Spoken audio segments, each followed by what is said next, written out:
Hello everyone and welcome to the Enemies Elliot, and thank you for joining me as the Asumi route finally begins. And what a start this was. This route started off with a bang, as chapter 169 started off with a surprising reveal that shocked even myself, and from looking at the comments of the chapter, most of the audience as well. But this surprise was a very pleasant surprise. It wasn't one of those surprises that make you go, oh, okay, well, whatever. This surprise sets the precedent and the theme of this entire route. We find out that the Asumi route is set several years into the future, in where Narayuki is called to an island to help teach some children. And I love this concept. I love the idea of Narayuki finally getting into that role of teaching and getting some experience in helping out this smaller kind of island with their school in teaching these kids.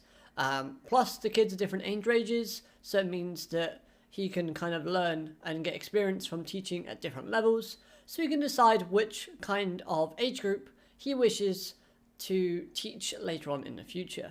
But to be honest, saying that, I don't think Narayuki even has that kind of thought or experiment in his mind at this minute, because he would just rather help everyone and anyone that asks for it.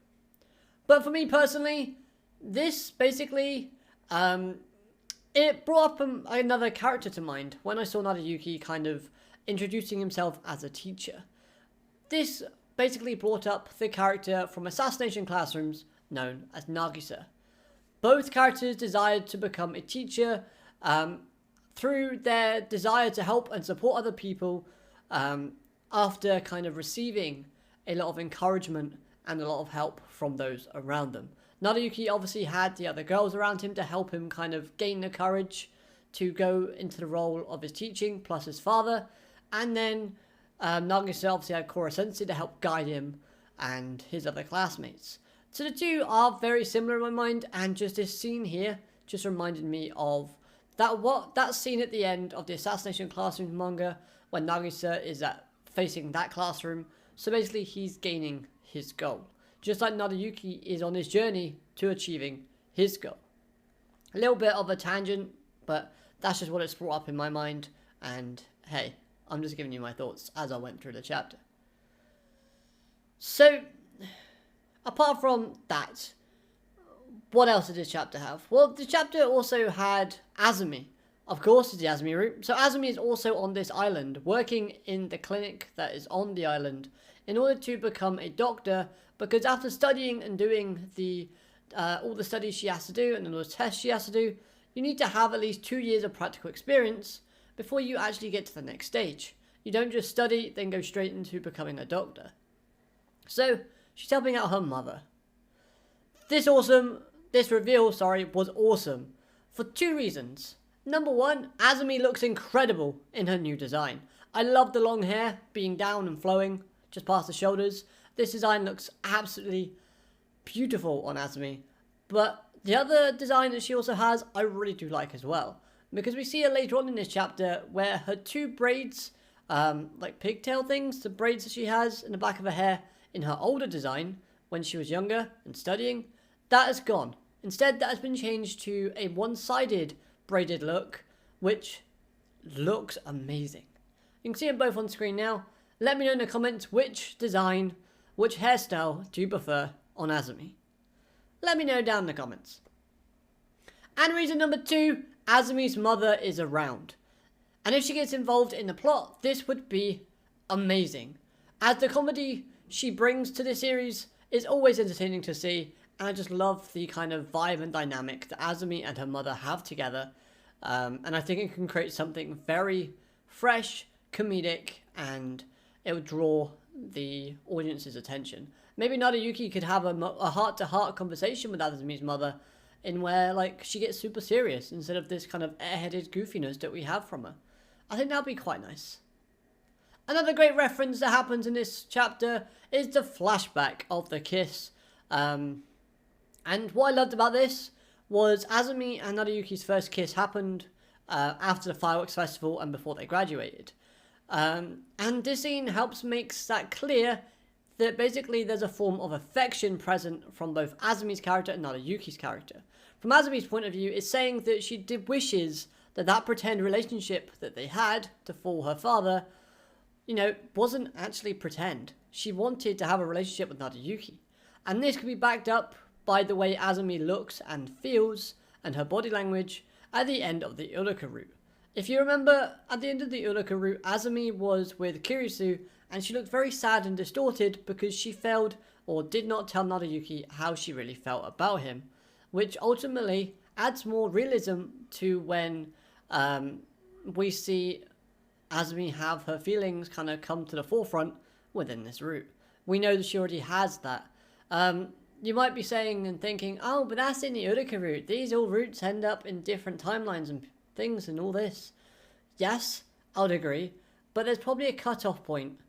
Maybe like that look of disappointment and sadness from Asumi in the Uruka route is what she felt then.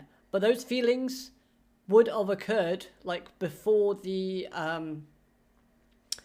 skiing trip.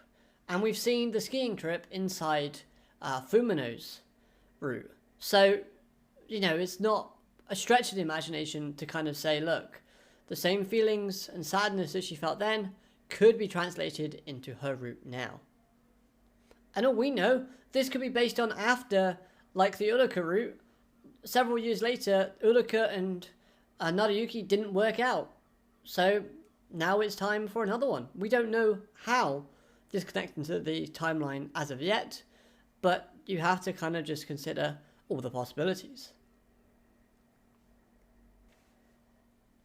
Plus, you can also add into the line when Naruyuki recognizes that Asumi has in fact gotten prettier, showing that he has grown to see the beauty in a female character, at least for this alternative route. And that flashback that I just mentioned was actually Naruyuki thinking back on that conversation, and he was also blushing at the idea that he got kissed by Asumi after thinking that she basically has gotten a lot prettier.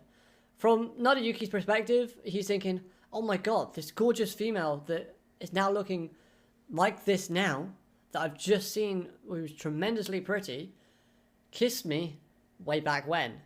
And that might mean I have a chance. Maybe that's not exactly what you're thinking, but you get the idea. And the fact that he's blushing, I think, is good writing, because it also is the writer's way of thinking of how does he make Naruyuki look like he has feelings or has hints of affection towards Asumi before Naruyuki's feelings get brought up to the forefront, making it so that fans don't just go, hold on a minute, this came out of nowhere. Instead, he's building up that kind of relationship and bond between the two, and showing how it's affecting both characters, which I think is very good writing and is a smart decision. So from this chapter, it looks like Asumi and Naruyuki are going to basically both be improving their skills in their respective fields. But Asumi basically has requested Naruyuki's help with stitching. So the two characters are going to get that kind of one-on-one interaction / bonding with each other. And being that they're neighbours, it makes it getting the two characters all focused together a lot more realistic and not just plot convenience. I've seen it many times in before where mangas have kind of tried to make two characters get together and it's basically screamed out, oh, this is just for plot convenience, and it doesn't actually seem realistic. This obviously sets it up in a realistic manner to the point where we can kind of read it and go, yeah, makes sense, why not? And I think it's good because it still shows that even after all of her improvements, Asumi still needs that little bit of support and guidance from Naruyuki, and this can kind of help, grow the seeds of things to come. Overall, I really did love this chapter. The art style and the new designs were all brilliant. The setting looks to be really interesting and creative, and the comedy was really funny. I love Asumi's kind of joking and teasing, and we're going to get a lot of that throughout this route, hopefully. But hopefully it doesn't become too much that it becomes cringy. I know I've said in the past I want Asumi to be this kind of, she could be a tsundere, but at the same time, I don't want her to always kind of joke about her feelings, and then like Naruyuki just kind of go, okay, well, you keep joking, I'm not going to accept them. Because when the time finally does come for him to accept them and her to actually say, what's actually on her mind, then it's not going to it's going to be like a boy cries wolf situation. If you've ever heard that story. The boy cries wolf so many times and it's not true that when the wolf finally does come, the villagers don't believe him. And I'm hoping that's not how this route goes. If it does, I'll be very upset, kind of, but I hope that the writer is going to write it in a way that is going to do each character justice. Overall though, let me know your thoughts. I thought this was very creative and it was a great showcasing of good story writing. But like always, like I said, your thoughts down below. I'd love to hear what you have to say about this chapter. Did you like the introduction, or do you think there should have been something a little bit different? Let me know all of them in the comments. Other than that though, like the video if you like the video, dislike if you dislike, but let me know why. If you just disagree, then again, say why you disagree in the comments and then we can have that discussion. It's not going to be like a heated discussion or anything like that unless you turn it into one. But as always, make sure you subscribe to the channel for more We Never Learn content on a week-to-week basis. And yeah, I hope you have an amazing day. Alligator, matane. Goodbye.